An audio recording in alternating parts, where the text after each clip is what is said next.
शादी डाँडा सुनापति एकैछिन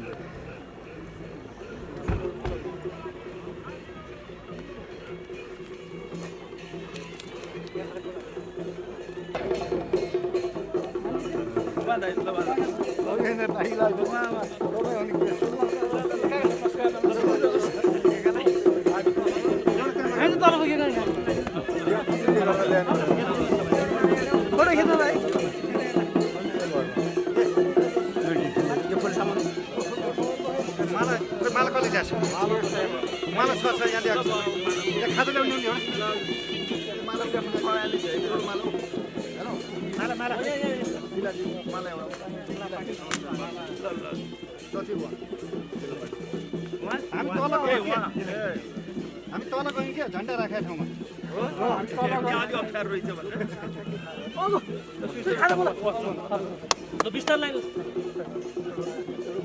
साइड साइड साइड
सेनापति गाउँ कमिटी द्वारा आयोजित कार्यक्रममा बेलायत प्रेसिडेन्ट कार्यक्रमका प्रमुख अतिथि नेपाल सरकारका ऊर्जा जलस्रोत तथा सिँचाइ मन्त्री माननीय बहादुर रायमाझी हाम्रो मञ्च पालिसक्नु भएको छ। एकपल्ट यहाँलाई जोरदार तालिका छ।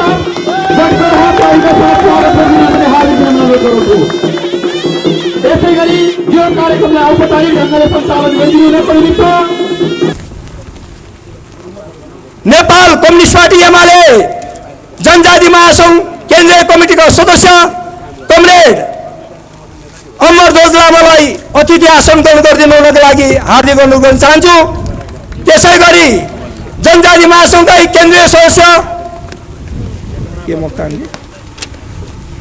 हरि लामालाई अतिथि आसन ग्रहण गरिदिनु हुनको लागि हार्दिक अनुरोध गर्न चाहन्छु।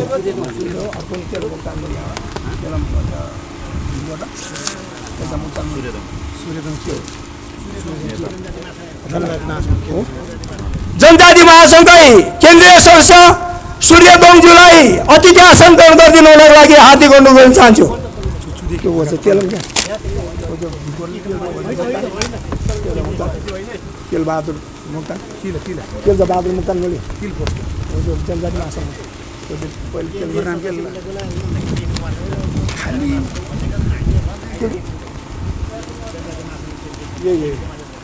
जनजाति महासंघ निष्ठाका राजनीतिज्ञ आदरणीय रामकृष्ण लामाज्यू र आजका यस कार्यक्रमका केन्द्रबिन्दु, यस कार्यक्रमका प्रमुख अतिथि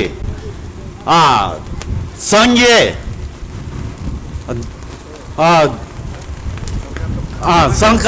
सरकारका मन्त्री आदरणीय टोपबहादुर रायमाझीजी, यसै गरी आजका यस कार्यक्रमका विशेष अतिथि रामेछाप का जनताहरूका मुटुका ढुकढुकी विकास प्रेमी माननीय मन्त्री आदरणीय कैलाश बा र यसै गरी रामेछाप जिल्लाका कम्युनिस्टहरूका रामेछाप जिल्लामा कम्युनिस्टका वृक्षारोपण गर्दै कम्युनिस्ट राजनीतिलाई आजको परिस्थितिसम्म ल्याउनका लागि अहम भूमिका निभाउनुभएका हाम्रा आदरणीय नेकपा एमालेका केन्द्रीय सदस्य कमरेड कमल प्रसाद चौलागाईज्यू, यसै गरी यहाँ रामेछाप जिल्लाका युवाहरूका मुटुका ढुकढुकी नेपाल कम्युनिस्ट पार्टी एमालेका केन्द्रीय सदस्य युवा परिषदका उपाध्यक्ष आदरणीय माधव डुङ्गेलज्यू, यसै गरी हाम्रा गौरवशाली पार्टी नेपाल कम्युनिस्ट पार्टी एमालेका रामेछाप जिल्लाका सदस्य अध्यक्ष एवं सचिव कमरेडहरू र यहाँ मञ्चमा आसीन विभिन्न तह र तबकाका आदरणीय अतिथिगणहरूमा सर्वप्रथम राष्ट्रिय युवा सङ्घ नेपालको तर्फबाट स्वीकार्नुहोस् अभिवादन। मुलुक समृद्धिका बाटोमा विकास निर्माणका कामहरूलाई सुनामीका रूपमा अगाडि बढ्ने क्रममा राष्ट्रिय अन्तर्राष्ट्रिय विकास विरोधी तत्त्वहरूबाट जुन किसिमको अभियानहरूलाई फेलेर गर्नको लागि चालिएका कदमहरूबाट सिर्जित राजनैतिक घटनाक्रमहरू ले आजको परिस्थितिमा पक्कै पनि नेपाल कम्युनिस्ट पार्टी एमालेको झण्डामुनि चाहिँ गोलबन्द हुन सम्पूर्णलाई आह्वान गरेको छ। यो आजको राष्ट्रिय राजनीतिको माग हो। त्यसैले म आह्वान गर्दछु, कुनै पनि कुराहरूमा एकरति पनि अलमल नगरिकन र देशलाई समृद्ध र सुखी नेपालीहरू चाहिँ बनाउनको लागि यो नेकपा एमालेको झण्डामुनि गोलबन्द हुन आह्वान गर्दछु। यो कारणले म नेकपा एमालेको झण्डामुनि गोलबन्द हुन आह्वान गर्दछु कि राष्ट्रियताको सवालमा, राष्ट्रिय सुरक्षा सीमाहरूको सवालमा छ नि, देशले अहिलेसम्म 38-39 प्रधानमन्त्रीहरू पाएको अवस्थामा पनि राष्ट्रियताको सवालमा, राष्ट्रिय स्वाधीनताको सवालमा चाहिँ हाम्रा महान नेता कमरेड केपी शर्मा ओलीभन्दा बाहेकले कुरा उठाएको छैन। जस्तै राष्ट्रिय चुचो नक्साको विषयमा, नागाबन्दीहरूको विषयमा, यो विभिन्न राष्ट्रिय समृद्धिको पाटोमा लाने विषयहरूमा चाहिँ कमरेड केपी शर्मा ओलीको चाहिँ नेतृत्वभन्दा विकल्प अर्को छैन। त्यसैले सम्पूर्ण दाजुभाइ तथा दिदीबहिनीहरूलाई नेकपा एमालेको झण्डामुनि चाहिँ गोलबन्द हुन आह्वान गर्दछु। र रामेछापको कुरा गर्नुहुन्छ भने अघि नै भने रामेछाप जिल्लाले 9-10 जना मन्त्रीहरू पाइसक्नु भएको छ। तर तपाईँ हामी ढुक्क हुनुहोस्, जो विकासका मूल फुडाएका छन् त्यो दुवै मन्त्री हामीसँग हुनुहुन्छ। जस्तै योभन्दा अगाडि सुनपति गाउँपालिकामा हाम्रा आदरणीय केन्द्रीय सदस्य भूतपूर्व मन्त्री कमल प्रसाद चौलागाईजीको पहलमा चाहिँ यो सुनपतिमा बाटोको चाहिँ शिलान्यास भएको थियो। बाटो उहाँको पहलमा मात्र सुनपतिमा छोएको थियो।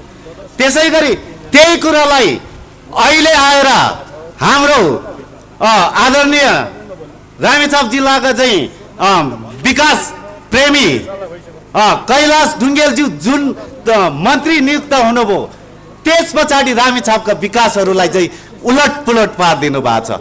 त्यसैले राष्ट्रिय युवा सङ्घ नेपाल यो आह्वान गर्दछु, देशलाई समृद्धि र सुखी नेपाली बनाउनको लागि, देशलाई निकासा दिनको लागि, देशलाई एक किसिमको विकास विरोधी तत्त्वहरूलाई परास्त गर्दै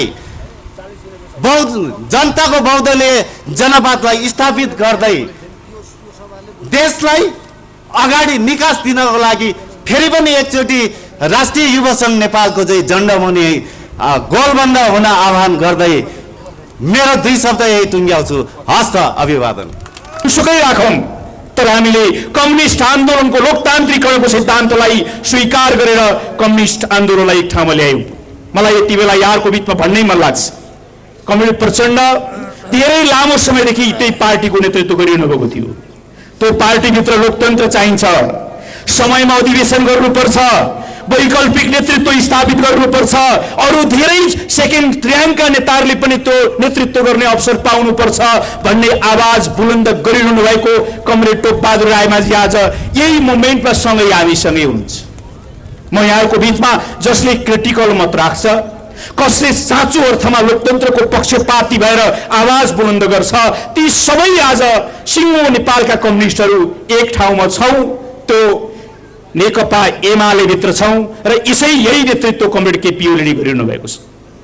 अर्को सन्दर्भ यहाँको बिचमा म प्रश्न पार्न चाहन्छु, कमरेड केपी शर्मा ओली जसले मुलुकको नेतृत्व गरिरहनु भएको छ, सरकारको नेतृत्व गरिरहनु भएको छ, समृद्धि र सुखी नेपाली र समृद्ध नेपालको नेतृत्व गरिरहनु भएको छ, त्यसको छाताभित्र सरकार, सङ्घीय सरकार छ, प्रदेश सरकार छ, स्थानीय सरकार छन् र ती सरकारले गरेका कामहरूको यो 5 वर्षको दृष्टान्तलाई तपाईँले हेर्नुहुन्छ भने साँचो अर्थमा नेपाली जनताले एउटा परिवर्तनको एउटा आभास महसुस गर्न सक्ने अवस्था निर्माण भएको छ।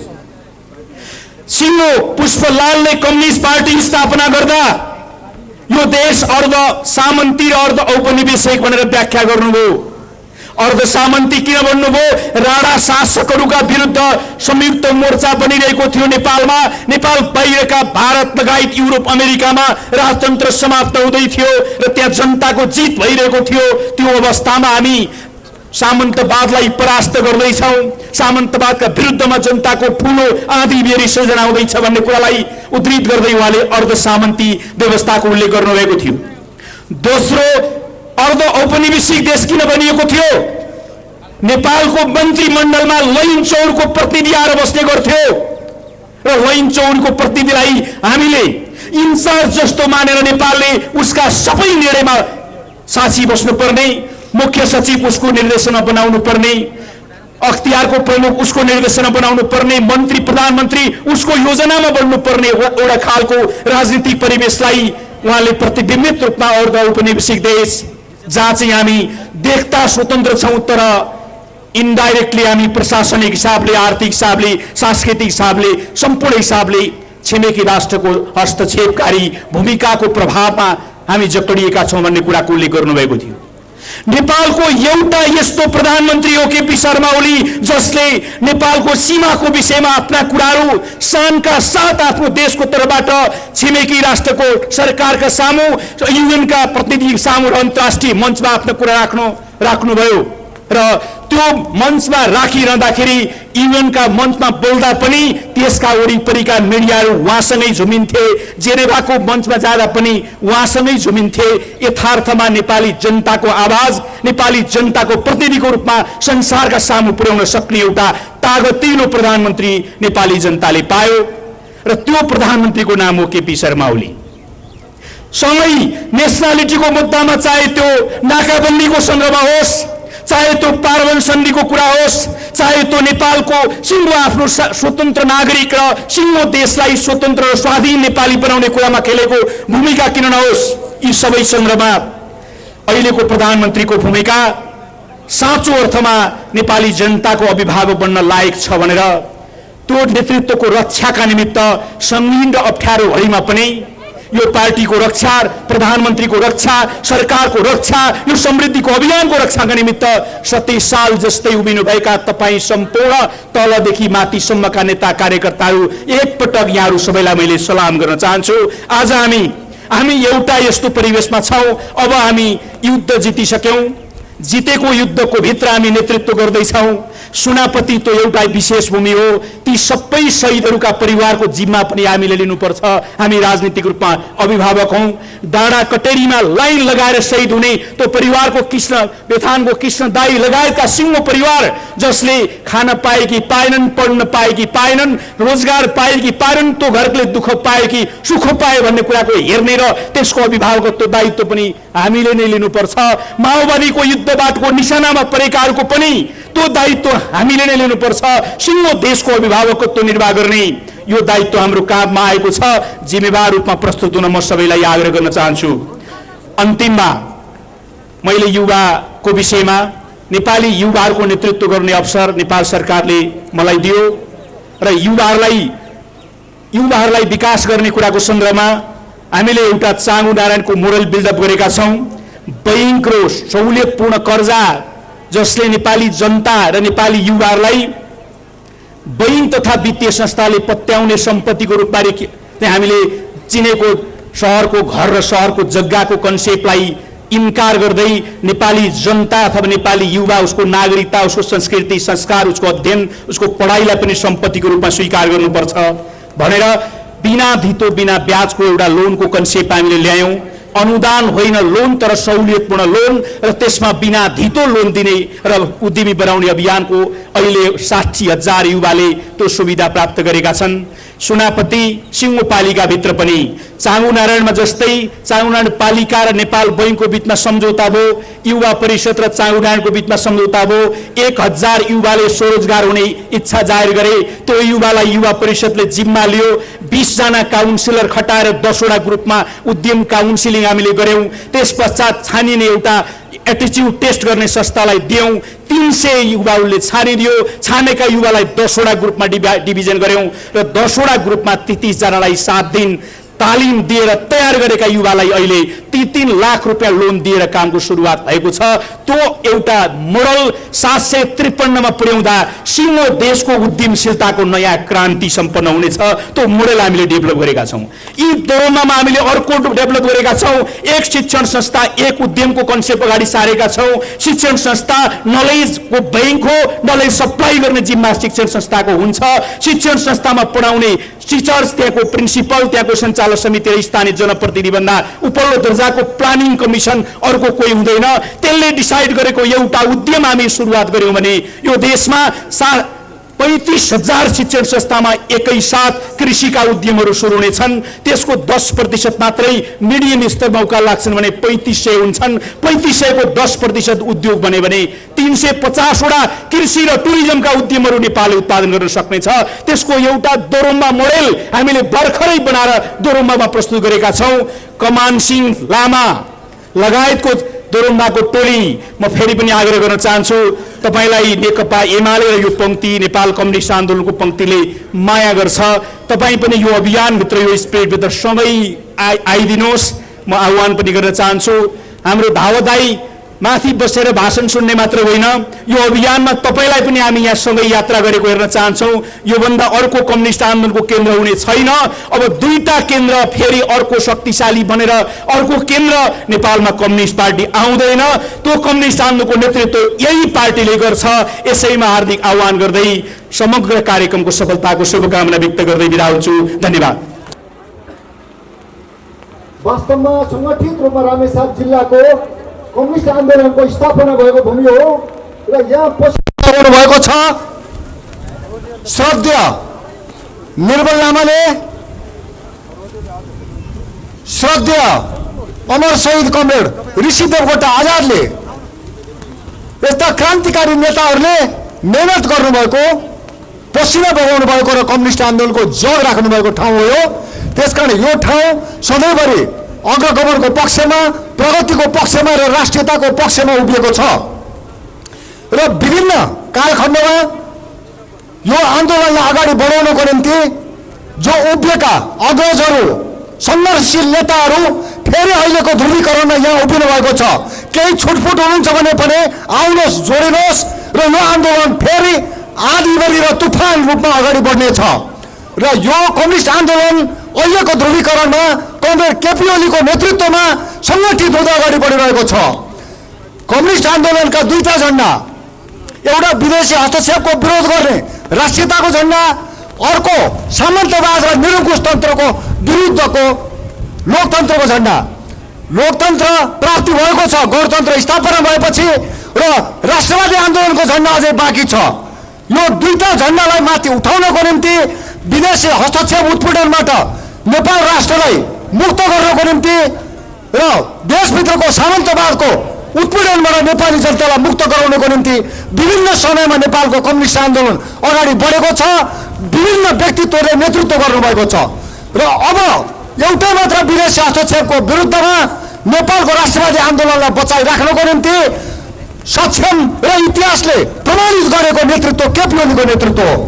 उहाँले इतिहासमा प्रमाणित भएको हुनाले अब कम्युनिस्ट आन्दोलनको सही नेतृत्व, राष्ट्रवादी आन्दोलनको सही नेतृत्व केपी ओलीबाट हुन्छ भन्ने कुरो बुझेर नै नेकपा भित्रको चाहे पूर्व माओवादी होस् चाहे एमाले होस्, ध्रुवीकृत हुँदै माओवादीतिरका लडाकुहरूको कमान्डर कमरेड टोपबहादुर राईमाझी आज हुनुहुन्छ यहाँनिर, यही झन्डामुनि हुनुहुन्छ। कमरेड रामबहादुर थापा बादल हुनुहुन्छ। उहाँहरूले प्रचण्डको कारवाही सांसद पद खोज्ने यस्ता चिठीको परवाह नगरिकन, सांसद मन्त्री पदको परवाह नगरिकन यो आन्दोलन र यो ध्रुवीकरणलाई अगाडि बढाउनको निम्ति दृढतापूर्वक उभिनु भएको छ। त्यसको निम्ति उहाँहरूलाई हार्दिक सलाम छ। उहाँहरूको जुन किसिमको सङ्घर्षशील भूमिका छ, त्यस कारणले गर्दाखेरि यो आन्दोलन अगाडि बढाउनको निम्ति फेरि सुनापति यो क्रान्तिकारीहरूको भूमि, यो क्रान्तिकारी अग्रजहरू निर्मल लामा, कमरेड ऋषिदेव कोटा आजादले नेतृत्व गरेर चाहिँ स्थापना गर्नुभएको यो कम्युनिस्ट आन्दोलनको भूमिले फेरि यो नेतृत्वमा राष्ट्रवादी आन्दोलन, देशभक्तिपूर्ण आन्दोलनमा केपी ओलीको नेतृत्वमा फेरि जुर्मराएर उठ्नेछ। तपाईँहरू सम्पूर्णलाई यही शुभकामना म व्यक्त गर्न चाहन्छु। र साथै नेकपा विभाजित भयो, कसले गर्दा भयो? एमाले र माओवादीको दुईटा अध्यक्ष मोर्चा जस्तो गरेर महाधिवेशनमा गएर पार्टी बनाउने भनेर सहमति गरेकोमा एमाले भित्रको मतभेदमा खेलेर प्रचण्ड र माधवको साँठगाँठ गरेर केपीलाई फाल्ने काम जुन दिनबाट भयो, यो पार्टी नेकपा विभाजन भयो। अर्घेलाई उहाँहरूको हो, केपी ओलीको होइन अर्घेलाई। त्यसकारण हामीले केपी ओलीको नेतृत्वलाई र उहाँको विचारलाई समर्थन गरेको हो। र अन्त्यमा यो ठाउँ कुनै मन्त्री कुनै नेता नहुँदा पनि यो रामेछापले यस्ता धरतीपुत्रहरू यस्ता जन्मायो, नेपाली जनताको हृदयमा र मनमा स्मरणमा रहिरहेका कुलमान घिसिङ, डाक्टर गोविन्द केसी जस्ता जन्माउने यो धरती हो। त्यस कारणले फेरि पनि यो सुनापति एउटा आन्दोलनकारीहरूको ठाउँ, क्रान्तिकारीहरूको ठाउँ फेरि पनि यो नेतृत्वमा नेकपा एमालेको झन्डा मुनि सङ्गठित भएर गोलबन्द भएर अगाडि बढ्नेछ। यही शुभकामना राख्दै म आफ्नो भनाइ टुङ्ग्याउँछु। धन्यवाद। धन्यवाद कमरेड कमल चौडा राईज्यूलाई। मन्तव्यको क्रममा नेपाल कम्युनिस्ट पार्टी एमाले केन्द्रीय कमिटीको सदस्य, रामेछाप जिल्लाका इन्चार्ज र बागमती प्रदेशका आर्थिक मामिला तथा योजना मन्त्री र रामेछाप जिल्लामै अहिले विकासको कायापलट र परिवर्तनको एउटा धरोहर र यो हाम्रो रामेछापलाई अहिले परिवर्तनको र जुन समुन्नतको कामको लागि अहोरात्र खटिरहनु भएको छ र उहाँ मन्त्रीज्यू कमरेड कैलाश टुङ्गेलज्यूलाई यस मञ्चमा सम्बोधन गर्नुहुनका लागि हार्दिक अनुरोध गर्न चाहन्छु। धन्यवाद उद्घोषक कमरेड। सभाका सभापति कमरेड, आज साँधी डाँडामा समय नहुँदै पनि रामेछापलाई सम्झेर रामेछापको अनुरोधलाई हार्न नसकेर यो सभामा आउनुहुने पार्टीका स्थायी समितिका सदस्य एवं ऊर्जा मन्त्री टोपबहादुर राईमाझीज्यू, केन्द्रीय कमिटीका सदस्यहरू, परिषदका सदस्यहरू, जिल्ला कमिटी, गाउँ कमिटीका नेता कमरेडहरू, विभिन्न जनसङ्गठनका नेता कमरेडहरू, निर्वाचित प्रतिनिधिहरू, यहाँहरू सबैलाई नेकपा एमाले रामेछापको इन्चार्ज प्रदेशको मन्त्रीको तर्फबाट हार्दिक क्रान्तिकारी अभिवादन गर्न चाहन्छु। समय बहुत प्रतिकूल भइरहेको छ। प्रिय नेतालाई काठमाडौँ पुर्याउनु पर्ने छ। तसर्थ मैले संक्षिप्त थोरै कुरा राख्न चाहन्छु। यति बेला नेकपा एमाले नेपालको राजनीतिको मियो भएर उभिएको छ। पार्टीभित्रका केही पद लोलुप र स्वार्थी नेताहरू आज पार्टीबाट बाहिरिनु भएको छ र भनिरहनु भएको छ नेकपा एमालेलाई कसरी कमजोर बनाउन सकिन्छ भनेर देशी विदेशी प्रतिक्रियावादीहरूसँग साँठगाँठ गर्दै समानान्तर कमिटीको बाजा बजाइरहनु भएको छ। अर्कोतिर नेकपा एमाले गाउँ गाउँमा बाजा बजाएर गीत गाएर राष्ट्रवादी झण्डा बोकेर अग्रगमनको पक्षमा सुखी नेपाली समृद्ध नेपालको नारा बोकेर नाच्दै गाउँदै तपाईहरु जम्मा हुनुभएको छ। अहिलेको पार्टीको कार्यदिशा भनेको छरिएर रहेका कम्युनिस्टलाई गोलबन्द गर्नु, राष्ट्रियतालाई बलियो बनाउनु, लोकतन्त्रलाई बलियो बनाउनु, अग्रगमनको पक्षमा लाग्नु र नेपाली जनतालाई सुखी नेपाली समृद्ध नेपालको यात्रामा हिँडाउनु र समाजवादतर्फको बाटो हिँडाउनु नै हो। त्यसका लागि केपी ओलीले नेतृत्व गरेको सरकार र प्रदेश सरकार, स्थानीय सरकार एउटै धागोमा, एउटै राजमार्गमा, एउटै बाटोमा अगाडि बढिरहेको छ। नयाँ निर्माण, नेपालको नयाँ निर्माण सुरु भएको छ। नयाँ युगको थालनी भएको छ। केपी ओलीको नेतृत्वमा विकास भयो। कसरी सहने? केपी ओलीले त लडेको धरेर बनायो, भत्केको रानी पोखरी बनायो, तराईमा रेल मार्ग बनायो, इन्डियाबाट अमलेसगञ्ज हुँदै चितवनसम्म तेल ल्याइसक्यो, गाउँ गाउँमा बाटो पुर्याइसक्यो। अब कसरी यसलाई कमजोर पार्ने? त्यही कमजोर पार्ने नाउँमा आज प्रचण्डजी र माधवजी बहुत बोल्न लाग्नु भएको छ। मैले एउटा सभामा भनेको थिएँ, पार्टी रहरले बन्दैन, पार्टी आरिसले पनि बन्दैन, पार्टी कुण्ठाले पनि बन्दैन, पार्टी त विचार दृष्टिकोणले बन्छ, मार्क्सवाद लेनिनवादको मार्ग सिद्धान्तले बन्छ, आग्रह पूर्वाग्रहले पार्टी बन्दैन। नवौं राष्ट्रिय महाधिवेशनमा केपी ओलीसँग माधव नेपाल चुनाव लड्नुभयो। जब हार्नुभयो, हारेकै दिनदेखि मलाई ज्वरो आयो। यति ज्वरो आयो कि सीतामढीले पनि नचल्ने ज्वरो आयो, 104 डिग्री भन्दा नि कट। अनि उहाँ के चाहनुहुन्थ्यो भने केपी ओलीलाई कमजोर पार्न कोही साथी आउँछ भने प्रचण्ड मात्र होइन, भारतका मान्छे नजिक आए पनि साथी बनाउन तयार हुनुभयो। यति धेरै तयार हुनुभयो, केपी ओलीलाई कमजोर पार्न के गर्न सकिन्छ? मलाई त भन्न पनि लाज लाग्छ। मेरो प्रिय नेता टोपबारजीले पनि काहीँ बोल्नुभयो। केपी ओलीको ठुलो कुरा होइन, केपी ओलीलाई त रिस गरे त केपी ओलीको मृगौलाले नि। केपी ओली मृगौला प्रत्यारोपण गर्न अस्पताल जाँदा तपाईँ 5 वर्षको प्रधानमन्त्री, आफ्नो कार्यकालभरिको अध्यक्ष ब्रह्मा विष्णु महेशलाई साक्षी राखी, पार्टीको विधानलाई साक्षी राखी तपाईँ सकुशल फर्किनुहोस् कमरेड भनेर माइरेट लेख्ने प्रचण्ड र माधव नेपाल केपी ओलीको मृगौला त सप्रो रे। अब केपी ओली दौरोबाट फुटबल खेल्ने गरी आउँछ रे भनेपछि राजीनामा मागिहाले। पाप पनि कस्तो? अनि अग्लो हुन मन छ भने इट्टा राखेर माथि अग्लो र अग्लो हुँदैन। म केटाकेटीमा छँदा एउटा याद आउँछ मलाई। मेरो घरको सिमानाबाट, कोरेसाबाट कसैले घाँटीमा घमौरा झुन्ड्याएर घोडा कुदाएर कुद्यो। घोडा कुदाउँदै लग्यो। हाम्रो घरमा घोडा थिएन। मलाई घोडा चढ्ने रहर जाग्यो। अनि मैले घोडा खोज्दा छैन, बाँसको झिक्रो टाँगा मुनि हालेर बाँसोको लौडो समेत कुर्तै म पनि हटाएर गएर कुदेँ।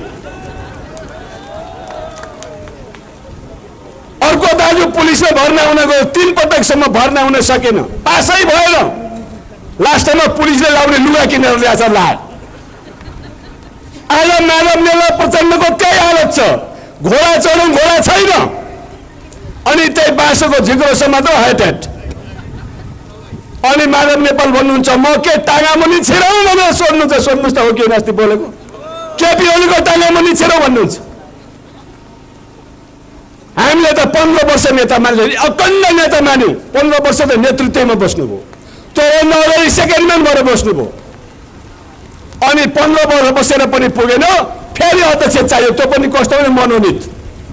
निर्वाचनमा जाउँ केपी ओलीसँग हारिन्छ, प्रचण्डको ढाडा चढेर तै पाइन्छ कि बडो कार्की ब्याङ्केटबाट, टिमकुनेको चोकबाट म अध्यक्ष भएँ, केपी ओलीले सदस्य बराबर निलम्बन कारबाही, त्यस्तो खालको विचार ल्याउनु भयो। दुवैजनाको संयुक्त हस्ताक्षरले केपी ओली विरुद्धमा फर्जी प्रतिवेदन पार्टीभित्र प्रवेश गराउनु भयो र तल तलसम्म पठाउनु भयो। अनि उहाँहरू कसको इसाराले त्यो काम गर्नुहुन्छ? राष्ट्रको हिसाबले हो कि लोकतन्त्रको हिसाबले हो कि कम्युनिस्ट आन्दोलन बलियो बनाउन हो कि समृद्ध नेपाल निर्माण गर्नको लागि उज्यालो नेपाल बनाउन कसले गर्ने?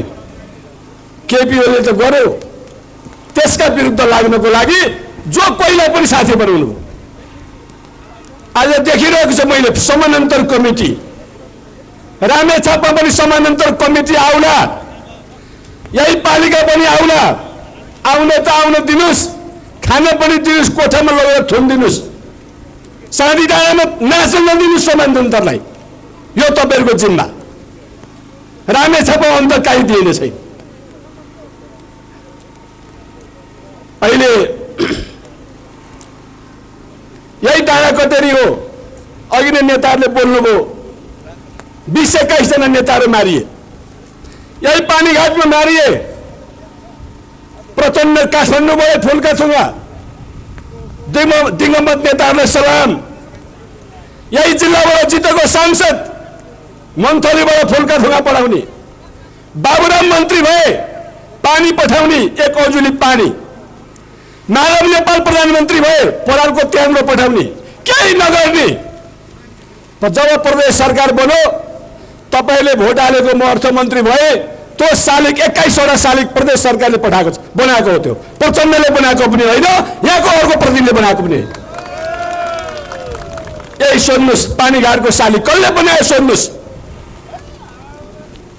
अनि पार्टीका नेताहरू मारिए, मारिने कुरा एउटा इतिहास बन्यो, तर ती मारिएका मान्छेको शालिग बनाउने काम जब सूर्य चिन्ह प्राप्त गरेर मैले चुनाव जितेँ, तपाईँले चुनाव जिताउनु भयो, एमाले सरकार बनायो, पहिलो वर्षमै पैसा पठाएर 21वटा शालिग बनाइयो। हामी अहिले पनि भन्छौँ शहीद परिवार, अपाङ्ग, घाइते सम्पूर्णको जिम्मा सङ्घीय सरकारले कति लिन्छ, प्रदेश सरकारले कति लिन्छ र स्थानीय सरकारले कति लिन्छ। कसैले अब ढाडामा छर्रा बोकेर अस्पतालमा अहिया भएर एउटा शालिगलाई यो शहीदका शालिग देखाउने काममा, शहीदको इतिहास देखाउने काममा यो सरकार कस्तो पछाडि पर्दैन। अहिले मन्थलीबाट गाल्बा हुँदै चौरीको बाटो म सम्झन चाहन्छु। लीला चौलागाई कता हुनुहुन्छ थाहा छैन। 54 सालमा म सभापति थिएँ, उहाँ गाउँपालिकाको अध्यक्ष हुनुहुन्थ्यो। चौरी गाल्बा मन्थलीको बाटो खुब चर्चा भयो, धेरै चर्चा भयो, चर्चामै सीमित भयो। जब प्रदेश सरकार बन्यो, अहिले गोवन पानीसम्म कागजपत्र भइसक्यो। अब गोवन पानी गाल्बा रजमन्टा 47 करोडको टेन्डर पनि भइसक्यो। टेन्डर भइसक्यो, दौको मध्य पहाडीको पोइन्टबाट गाल्बा जोड्ने कार्यक्रम हामीले ल्याउँदैछौँ। अनि टोकरपुर जोड्ने बाटो छ एउटा सानी खोला करिडोर, यही वर्षदेखि सानी खोला करिडोरको बाटो आउँदैछ। बृहत सुनापति बृहत खानेपानी अब आउँदैछ। अब विकासको राजनीति हो। समृद्ध नेपाल पार्टीले लेख्छ बोर्डमा, सुखी नेपाली पार्टीले कार्यक्रम बनाउँछ, तर त्यो जिम्मेवारी पुरा गर्ने सरकारको हो। यही स्कुल बन्दैछ यहाँ, यही स्कुललाई अहिले साल 50 लाख रुपियाँ पठाएको छ, तपाईँको यही स्कुललाई हो। फेरि सौजन्यले भन्नुभयो यतापट्टिको पाखो अलिकति भत्केको छ, यतापट्टि मिलाउनु पर्ने छ भन्नुभयो, फाइल पठाउनुहोस्, मागेको पैसा पठाइदिन्छु। रत्न गौतम मेरो पार्टीको नेताले मलाई यो साइडमा लगेर देखाउनु भयो, दुईजना साथीहरू, सायद उहाँहरू राजनीतिक पार्टीमा हुनुहुन्छ। अहिले यहाँ के एउटा के गर्ने पनि कुरा छ, यसो चुडा कर्म हो कि जनै लाउने पनि भन्नुभयो। उहाँले देखाइदिनु भयो गुफामा मागेको रहेछ 25 लाख, मैले 25 लाख होइन 30 लाख हालिदिन्छु। म जाँचको सिटमा बसेको छु, जाँचको सिटमा मेरो लागि 3 घण्टा समय छ। यो 3 घण्टामा मैले रामेछापलाई नयाँ रामेछाप बनाइने भने म फेल भएँ भने यो जिन्दगीमा फेरि यो टोपी लाएर तपाईँका भोट माग्ने आउँदैन। मैले यसरी रामेछापको विकासमा गाल्बा दोरनमा टोकरपुरको कालो पत्रे बाटो घोषणा भइसक्यो। चौरी तलको त दुम्जा बेसीबाट खैरेनी घाटबाट आज म अलिकति खन्ने पानीसम्म कालो पत्रेमा आएँ, 28 करोडको हो त्यो। अब फेरि पैसा आउँदैछ। सीताराम भण्डारी कता हुन्छ, रामकृष्ण लामा खै, उहाँहरूको गाउँमा कालो पत्रे सरेर आयो, रामकृष्ण लामाको गाउँमा कालो पत्रे बनेको छ। मैले खन्ने पानीको स्कुलमाबाट पहिले दुम्जा बेसी झर्दा आउँदाखेरि 4 घण्टा लाग्थ्यो। कोही हरियो बुटो कहीँ छैन। आज गाडीमा सोही आउँदाखेरि म रामेछापमा आएको हो कि कतै धनकुटातिर गएको भने सोधे पनि आफ्नो औँलालाई चिमटी रामेछापेर जस्तो भयो। त्यो प्रदेश सरकारले गर्यो। हिजोका मन्त्री कहाँ थिए? गुल्सी स्कुल बनाउनु पर्यो। म गएँ, आदरणीय नेता कमल चौलगाईको भाउ श्रीमतीजी धर्मपत्नी मेरी भाउजू पनि जानुभएको थियो। एउटा भाइ हेलिकप्टरबाट आयो फनफनी घुमेर, न मन्त्री छ न सांसद छ न केही छ, हेलिकप्टर चढ्यो। अनि मैले ठट्टा गरेँ, बाबु यो हेलिकप्टर चढा खर्च भन्दा तेरो स्कुलमा हाल्दैन, त मन्त्री पनि होइस्, सभामुख पनि होइनस्, प्रधानमन्त्री होइनस्, जर्नेल पनि होइनस्, कर्नेल पनि होइनस्, के गरेर हेलिकप्टर ल्याइस्? इमर्जेन्सी पनि तेरो केही छैन भनेको। दाजु तपाईँ हाल्नु त भने मैले 50 लाख बोलिहालेँ। मैले 15 दिनमा त्यो 50 लाख पठाइदिएँ। उसले त कहिले 27 रुपियाँ पठाएको छ, पैसा चाहिँदैन। बिल्डिङ बनिसक्यो, यही गाल्बा हो। अब पछिल्लो चरणमा शान्ति प्रक्रियामा आइसकेपछि हामीले द्वन्द्वकालमा पनि उहाँहरूले गरेका गतिविधिको बेहोरेका छौँ र शान्ति प्रक्रियामा आए त दुनियाँले बुझेको छ। कहीँ भित्र रहस्य छन्, ती लुकेका रहस्य छन्, क्रमशः ती उजागर हुँदै जानेछन्। मैले एउटा मात्रै कुरा गर्न खोजेको कि शान्ति प्रक्रियामा आइसकेपछि कमरेड प्रचण्डजीले के काम गर्नुभयो भन्दा उहाँले पार्टी फुटाउने र सरकार ढाल्ने भए खासै उहाँले काम गर्नु भएन। त्यसको असर के भयो? शान्ति प्रक्रियामा आउँदा पहिलो पार्टी ठुलै पार्टी भयो, अनि दोस्रो 70 सालको चुनावमा आउँदा तेस्रो पार्टी, अहिले पछिल्लो चरणमा नेकपा एमालेसित माओवादी नमिलेको भए सायद लास्ट पार्टी हुन्थ्यो कि त्यो ओह्रालो लागिरहेको थियो। के कारणले भन्दाखेरि उहाँले चाहिँ पार्टी सञ्चालन गर्ने प्रक्रियामा उहाँले कुनै आन्तरिक जनवादको कुरा यहाँ उठिसकेको थियो। एकजना साथीले उठाउनु भएको थियो, ढुङ्गेलजीले उठाउनु भएको थियो, आन्तरिक जनवादको प्रयोग गर्नु। उहाँ अहिले करिब 31-32 वर्षसम्म आफै टिको लाएर आफै चाहिँ पार्टी अध्यक्ष भइरहनु भएको छ। पार्टीभित्र आन्तरिक जनवाद प्रतिस्पर्धा छैन। खोल्तीबाट लिस्ट निकाल्ने, त्यसपछि दिने। इतिहास बोकेका, योग्यता बोकेका, लगानी गरेका, बलिदान गरेका, क्षमता भएका, जनतामा जनादर भएका जति पनि नेताहरू छन् ती पाखा बोलाए। कोही निस्किएर भएर बसेका छन्, कोही फुटेर गए। चाहे त्यो मोहन वैद्य उहाँको गुरु भन्नुहोस्, उहाँले छोडिदिनु भयो, सीपी गजुरेलले छोडिदिनु भयो, बाबुराम भट्टराईले छोडिदिनु भयो, विप्लवले छोडिदिनु भयो, गोपाल किराँतीले छोडिदिनु भयो, कयौं हजारौं हजार जनमुक्ति सेना जो नेता कार्यकर्ता शुभचिन्तक समर्थन तिनीहरूले छोडिदिनु भयो। अवसरवादीहरूको सानो परिवारको घेराभित्र उहाँ केन्द्रित हुनुभयो। उहाँले सबैलाई समेटेर जाने कुनै प्रकारको विचार, राजनीति, योजना, कार्यक्रम, विधि, प्रक्रिया, मापदण्ड उहाँले अपनाउनु भएन। उहाँले पार्टीलाई खोल्तीको पैसा बनाउनु भयो। हामीले त्यसको विरोध गर्यौँ। हामीले त्यसलाई करेक्सन गर्नको लागि हामीले धेरै मेहनत गर्यौँ। उहाँले मान्नु भएन। उहाँले त्यसो गर्न सक्नु भएन। त्यसपछि हामी मौकाको पर्खाइमा थियौँ।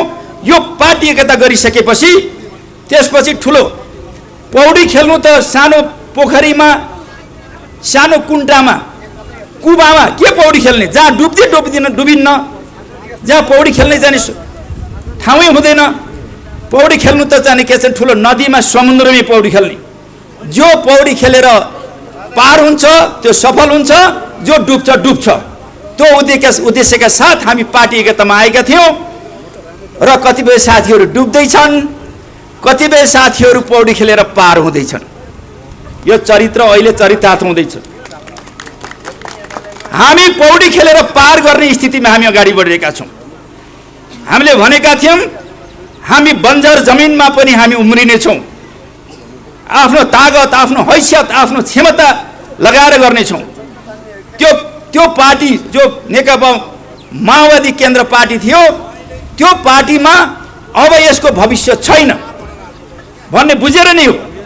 एक त त्यो पार्टीमा प्रचण्डजीको नेतृत्वमा सरकार ढाल्ने र पार्टी फुटाउने बाहेक केही हरकत भएनन्। 9वटा सरकार ढालिएछ, 9-10वटा टुक्रा बनाइसक्नु उहाँले।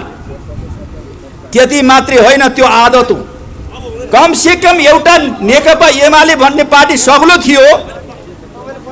प्रचण्डजीको प्रवेश भइसकेपछि नेकपा एमाले र 2 टुक्रा बनाइदिनु भयो। यहाँ पनि त्यो चाहिँ चरित्र देखा पर्यो। त्यो रोग यहाँ पनि सर्यो। अब त्यसबाट हामीले मुक्ति पाउनु पर्दछ, त्यसबाट माथि उठ्नु पर्दछ। अब मैले भनिसकेँ, विचार, राजनीति, योजना, कार्यक्रम, राष्ट्र, जनता, विकास, समृद्धिको आधारमा अब नयाँ केपी शर्मा ओलीको नेतृत्वमा हामीले चाहिँ के छ भने अब ध्रुवीकृत, फेरि भन्न चाहन्छु, एकीकृत र राष्ट्रिय राजनीतिको मूलधार यो पार्टी निर्माण गर्नुपर्दछ। साथीहरू भनिरहनु भएको छ कि केपी शर्मा ओलीलाई किन मान्ने, केपी शर्मा ओलीको नेतृत्वमा हामी किन अगाडि बढ्ने। तपाईँ तुलनात्मक रूपमा हेर्नुहुन्छ भने पार्टी अध्यक्ष प्रचण्डजी पनि 33 वर्ष 32 वर्ष भइरहनु भएको छ। माधव नेपालले पनि 17, 18, 16, 17 वर्ष, 15, 16 वर्ष हुनुभयो। तर केपी ओलीजी पार्टी अध्यक्ष र प्रधानमन्त्री हुँदा माधवजी, झलनाथजी र प्रचण्डजी हुँदा त्यसको फरक छ। तपाईँहरूले देखिरहनु भएको छ। विचार, राजनीतिमा, योजना र कार्यक्रममा, विकास र समृद्धिमा तपाईँ फर्केर हेर्न सक्नुहुन्छ। केपी शर्मा ओली राष्ट्र, राष्ट्रियता र राष्ट्रिय अखण्डताको विषयमा तपाईँ चिरा पारेर हेर्नुहोस्, पाटमा हेर्नुहोस्, उहाँ राष्ट्रियताको प्रश्नमा 1 नम्बर नेता हो। विकास र समृद्धिको प्रश्नमा पनि उहाँ 1 नम्बर नेता हो। त्यति मात्रै होइन, हिजो जनआन्दोलन, जनयुद्ध, जनसङ्घर्ष, सबै सङ्घर्षको अथोरिटी, त्यसको नायक, त्यसको नेतृत्व गर्ने, त्यसलाई सबैलाई समेटेर जाने हैसियत राख्ने नेता पनि केपी शर्मा बन्ने सम्भावनातिर अगाडि बढिरहेको छ। प्रचण्डजी जनयुद्धको नेतृत्व गरे भन्ने त छ, जहाँ हामी पनि थियौँ, जहाँ मोहन वैद्य किरण पनि थिए, जहाँ बाबुराम भट्टराई पनि थिए, जहाँ विप्लव पनि थिए, जहाँ गोपाल किराती पनि थिए, जहाँ बादल पनि थिए, जहाँ टोपबहादुर रायमाझी हुनुहुन्थ्यो, जहाँ प्रभु शाहहरू थिए, लेखराज भट्टहरू थिए। उहाँ पुरा अल्पमत परिसक्नु। त्यसको जस, त्यसको नेतृत्व गर्ने भन्ने कुराको औचित्य छैन। उहाँले माओवादी केन्द्रलाई लिएर नेकपा एमालेसित एकता गराइदिनु। ओलीजीलाई पार्टी अध्यक्ष स्वीकार गर्नु, प्रथम अध्यक्ष स्वीकार गरिसक्नुभयो। ओलीजीलाई उहाँले संसदको नेता, सर्वसम्म नेता र प्रधानमन्त्री, उहाँको प्रस्तावमा, प्रचण्डजीको प्रस्तावमा, माधव नेपालजीको समर्थनमा अगाडि बढ्यो। हामीले ताली पिट्यौँ, पास भयो। हामी त्यही जसलाई प्रथम अध्यक्ष बनाइएको थियो, जुन पार्टीमा एकता गरिएको थियो, हामी त्यही छौँ। प्रचण्डजी कहाँ हुनुहुन्छ? माधव नेपालजी कहाँ हुनुहुन्छ? उहाँहरूले सोच्नु पर्ने बेला हामी त त्यही छौँ। हामी भागेका छैनौँ। हामी त्यही एकतालाई सम्मान गरेर अगाडि बढेका छौँ। उहाँहरू, मैले भने फेरि भन्छु, दोहोऱ्याएर तेह्राएर भन्छु, उहाँहरू विचार, राजनीति, योजना, कार्यक्रम, राष्ट्र, जनता, विकास, समृद्धिमा हुनुहुन्न। उहाँ अहिले पनि पद र प्रतिष्ठा, पैसामा, परिवारमा केन्द्रित हुनुहुन्छ। यो कुरा बुझेकी कुरा हो। उहाँहरू त्योभन्दा माथि उठ्न सक्नु भएको छैन। यही बसेको भए प्रचण्डजी, माधव नेपालको पनि केही सम्मान हुने सम्भावना थियो। अब ती सम्भावनाहरू यति छिटो जालन जस्तो लागेको थिएन। 1-2 वर्ष लाग्छ कि भन्ने लागेको थियो। त्यो हरकत यति छिटो देखिएला जस्तो छ। त्यो उजागर हुँदैछ।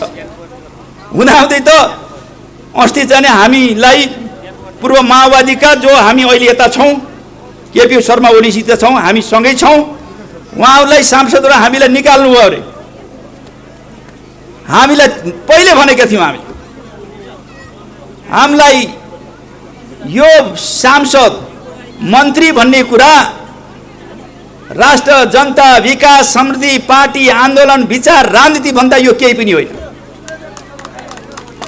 पार्टी, विचार, राजनीति ठिक भयो, योजना र कार्यक्रम ठिक भयो, राष्ट्र र जनताप्रति हामी जिम्मेवार भयौँ, पार्टीप्रति इमान्दार भयौँ, सिस्टमप्रति इमान्दार भयौँ भने त्यो सांसद र मन्त्री त आइरहन्छ। तर मुख्य विचार, राजनीति, योजना, कार्यक्रम, राष्ट्र र जनता, विकास र समृद्धिलाई छोड्यो भने त्यो सबै चिज सधैँको लागि छोडिन्छ। सबै सधैँको लागि गुम्छन्। यो मूल्याङ्कन गरेर हामी अगाडि बढिरहेका छौँ। हामीलाई केही जस्तो पनि लागेको छैन। राष्ट्र र जनता, विचार र समृद्धिको विषयभन्दा त्यो विषय गौड लगाइरहेको छ। तपाईँले अहिले राष्ट्रिय राजनीतिमा के होला, अब कता जाला, यो सही दिशातिर अगाडि बढ्छ। अब माधव नेपाल र एउटा टिम यता न उति भइरहेछ। सबभन्दा ठुलो टिम, सबभन्दा ठुलो शक्ति, सबभन्दा ठुलो त्यसभित्रको ठुलो समूह नेकपा एमाले, जनताको बहुदलीय जनवाद र सूर्यचन्द्रप्रति आकर्षित छ र त्यतै गोलबन्दै हुँदै गइरहेछ, दुर्विकृत हुँदै गइरहेछ र जान्छ, अगाडि बढ्छ। र अब त्यो ध्रुवीकृत हुँदै, एकीकृत हुँदै फेरि हामीसँगै त्यो गोलबन्द हुँदै जाने सम्भावना बढेर गएको छ। केही छिटपुट नेता र केही साथीहरू त्यसबाट फुत्किन सक्छन्। त्यो पनि नहोस्, त्यो पनि नफुत्कियोस्, बाहिर नजाओस् भन्ने उद्देश्यका साथ हामी अगाडि बढिरहेका छौँ। अब प्रचण्डजीको समूहको कुरा गर्ने हो भने, टिमको अथवा गुटको कुरा गर्ने हो भने, उहाँहरू प्रधानमन्त्रीको खोजीमा हुनुहुन्छ। एनी हाउ कुनै पनि हालतमा केपी शर्मा हटाऊ भन्ने हुन्छ। आफू नभए पनि अरूलाई भइहाल्छ। यस्तो किसिमको पाप मन बोकेर उहाँ अगाडि बढिरहनु भएको छ। हामी सबैलाई जानकारी छ, सबैले देखिरहेका छौँ, दुनियाँले देखिरहेको छ, हामीले मात्रै होइन। र त्यो हुने सम्भावना पनि कम छ। अब केपीजीलाई ढालेर प्रचण्डजीले समर्थन गरेर कोही प्रधानमन्त्री बनाएर अगाडि बढ्ने सम्भावना पनि त्यो पनि न्यून हुँदै गएको छ। अब 99% सम्भावना छैन, 1% भइहाल्यो पनि केही फरक पर्दैन। त्यो लोही पार्टीहरूको त्यो घैँटा कहिले चाहिँ भरिनेवाला छैन। कतिवटा पार्टी मिलाउनु पर्छ, कति नेता मिलाउनु पर्छ, कति गुट मिलाउनु पर्छ, कति महत्त्वाकांक्षी नेताहरूलाई मिलाउनु पर्ने हुन्छ। त्यो बन्दैन, बनिहाल्यो भने चल्दैन।